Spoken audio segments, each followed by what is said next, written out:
Hello दोस्तों। देखिए, हम आपको बताने वाले हैं एक्सरसाइज 7.2 है 12th क्लास का। उसमें अगर इस तरह से इंटीग्रेशन के रूप में आवे कि यहाँ पर एफ ऑफ एक्स रहे और यहाँ पर उसका डिफरेंशिएशन दिया हुआ रहे, है ना, इस रूप में रहे। तो जिसका डिफरेंशिएशन दिया रहे उसको हम लोग क्या मानेंगे जी, फंक्शन में टी मान लेंगे, है ना। इस चीज को जो हम लोग पढ़ते हैं इसको हम लोग बोलते हैं प्रतिस्थापन विधि। क्या बोलते हैं जी? प्रतिस्थापन विधि। मतलब उस जगह पर हम लोग क्या कर देंगे, कोई नई चीजें लोग वहां पर सब्स्टिट्यूट कर देंगे, ठीक है। प्रतिस्थापन विधि। प्रतिस्थापन विधि के नाम से ही पता चल रहा है कि इसमें क्या करेंगे जी, प्रतिस्थापित करेंगे कोई चीज को, ठीक है। अब देखिए यहाँ पर जैसे हमने एक इक्वेशन दे दिया आपका कि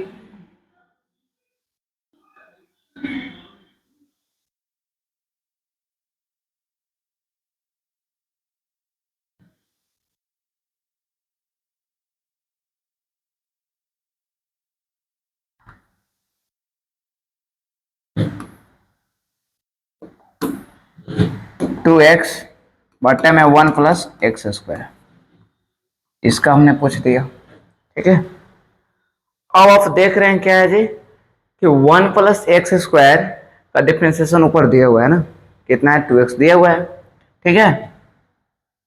तो आप क्या करिए यहाँ पर, ये आपको मान लीजिए अगर इंटीग्रेशन में रहता तो आई मान के चलते कि आई दिया हुआ है, आई बराबर इतना दिया हुआ है, ठीक है।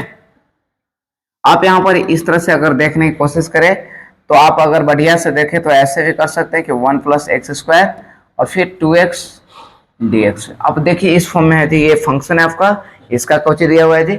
आप इसका देखिए मिलता जुलता हुआ मिलना चाहिए, जरूरी नहीं है कि एकदम सेम ही रहे, है ना। बशर्ते आप ये देखिए कि इसका आपको यहाँ पर दिया हुआ है डिफरेंशिएशन, ठीक है, x² का दिया हुआ है 2x।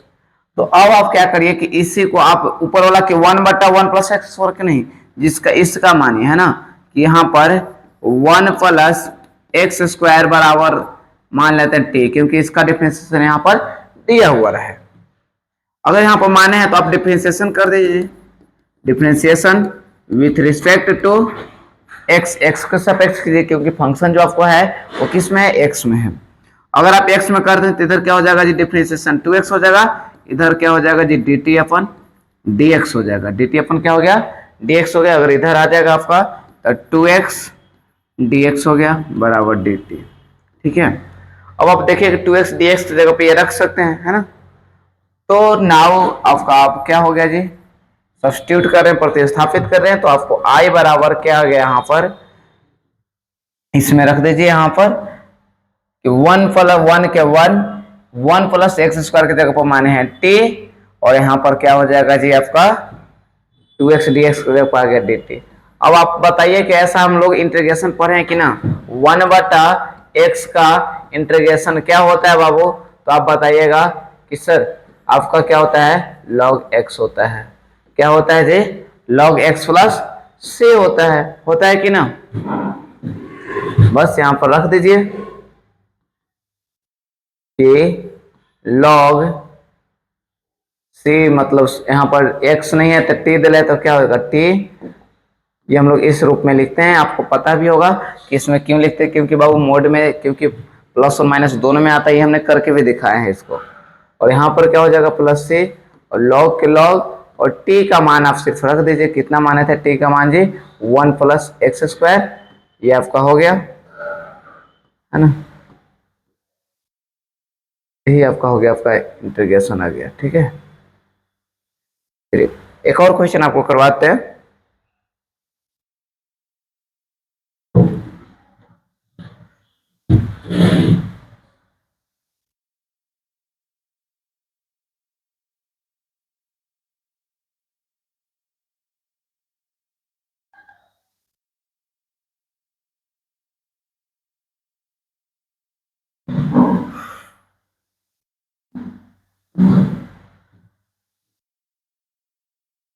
log x का स्क्वायर अपन यहाँ पर x है, इसका पूछा है जी, है ना। इसका पूछा है। अब आप देखिए तो यहां पर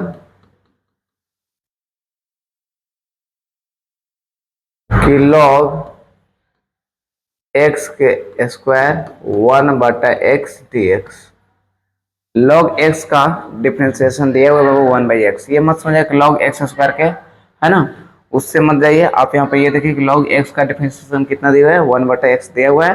तब आप यहाँ पर क्या करिए कि जिसका डिफ्रेंसिएशन दे ले रहा था ओकरे हम लोग क्या मान लेते हैं जी, t मान लेते हैं। तो माना कि log x बराबर क्या हो गया जी, t मान लिए। तो अगर डिफ्रेंसिएशन करोगे, है ना, किसके सापेक्ष में जी, ठीक डी एक्स के सापेक्ष में differentiation with respect to x करिए तो क्या हो जाएगा, log x का हो जाएगा 1/x।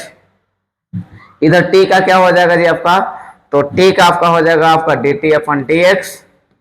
ठीक है, अब ये भागा में इधर आ गया तो 1/x dx हो गया, अब बराबर dt हो गया। ठीक है, अब इसके जगह पर हम ये सब्स्टिट्यूट कर देंगे तो आपको जो i बराबर यहाँ पर आ जाएगा, है ना, i बराबर क्या आ जाएगा बाबू, तो log x के जगह पर आपने t माने हैं तो t का स्क्वायर हो जाएगा 1/x dx की जगह पर कौची लिखिएगा, dt लिखिएगा। अब बताइए कि टी स्क्वायर का आप लोग तो इंटीग्रेशन जानते हैं इस तरह से कि एक्स स्क्वायर का इंटीग्रेशन क्या होता है जी, तो x³/3 मतलब t 2+1 होता है ना, और +c होता है तो t के पावर 3 2 +1 कितना हो गया 3 + c। log x का मान अगर रख देते हैं, है ना, t के जगह पर log x रख दीजिए तो log x के पावर 3 भागे 3 + c, इस तरह से दे देगा। ठीक है, आई होप आपको समझ में आ रहा होगा। एक और क्वेश्चन आपको करवाते हैं। ठीक है, जैसे यहाँ पर देखिए कि sin x into cos x dx। ठीक है, अब आप देखिएगा कि sin x का डिफरेंशिएशन कौन दिया हुआ है, cos x दिया हुआ है। sin x का डिफरेंशिएशन कौन दिया हुआ है जी, cos x दिया हुआ है। तो आप यहाँ पर क्या करिए कि sin x बराबर जिसका डिफरेंशिएशन दिया हुआ है उसका मान लीजिए, क्योंकि cos x का तो होता है कौची, cos x का तो नहीं होता है। हम चाहे तो cos x मान करके भी चल सकते हैं, cos x बराबर भी अगर t मानिएगा तो वहां पर भी आ सकता है, बट यहाँ पर थोड़ा सा और इजी हो जा रहा है ना, कि let sin x equal to क्या हो जाएगा बाबू आपका t मान लिए। क्या मान लिए, t मान लिए। तो आप डिफरेंशिएशन करेंगे, differentiation with respect to x, अगर x के सापेक्ष करते हैं डिफरेंशिएशन तो क्या हो जाएगा जी आपका sin x का डिफरेंशिएशन हो जाएगा cos x हो जाएगा, और t का अगर कर रहे हैं तो dt अपन क्या हो जाएगा जी dx हो जाएगा। ये आपका उस तरफ चल गया तो cos x और इंटू dx बराबर dt हो गया। अब बताइए हमको कि यहां पर पुट करिएगा, है ना, नाउ क्या हो जाएगा आपका i बराबर हो जाएगा sin x के जगह पर अपने कोची माना था, t माना था। ठीक है, और cos x के जगह पर आपको cos x dx की जगह पर कोची रखेगा, dt रखेगा। अब बताइए कि t प्लस dt dt का क्या हो जाएगा जी आपका, तो t² 2 + c, t के जगह पर आप कितना रखिएगा, तो t के जगह पर आप रख सकते हैं कि साइन ना sin² x और भागा 2 और प्लस ये आपका क्या हो गया जी, मतलब इंटीग्रेशन हो गया इसका। ठीक है, तो आई होप ये वीडियो आपको अच्छा लगा हो, और इसी तरह से आपको 1 से 37 तक, है ना, एक्सरसाइज 7.2 का बनाना है ये जो, और आपका 2 और है क्वेश्चन इसमें 39 तक है ना, जो ऑब्जेक्टिव है। तो हम मिलते हैं अगले वीडियो में, तब तक लिए जय हिंद जय भारत।